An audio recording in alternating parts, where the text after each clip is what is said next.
একটি কথাই আছে, কি যাত না বিষে বুঝিবে সে কিসে, কবু আসি বিষে দংশিনী যারে। আমাদের কষ্ট অন্য যারা আছে কেউ বুঝবে না। দেখেন, ইন্টারিমের সময় নাহিদ, সার্জিস, হাসনাত তারা স্টুডেন্ট ছিল, তারা লেখাপড়া করত, তারা আজকে শহীদ পরিবারকে পুঁজি করে, তারা আমাদেরকে পুঁজি করে, তারা আজকে হাজারো কোটি টাকার মালিক হয়েছে। তারা নতুন রাজনৈতিক দল পেয়েছে, আমরা কি পেয়েছি? আমরা আমাদের সন্তানকে হারিয়েছি, ভাইকে হারিয়েছি, স্বামী তার বউ তার স্ত্রীকে হারিয়েছে।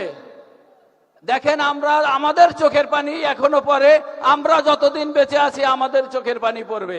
আমাদের কষ্ট বোঝার মতো ক্ষমতা আল্লাহ ছাড়া কারো নেই। আমি সর্বশেষ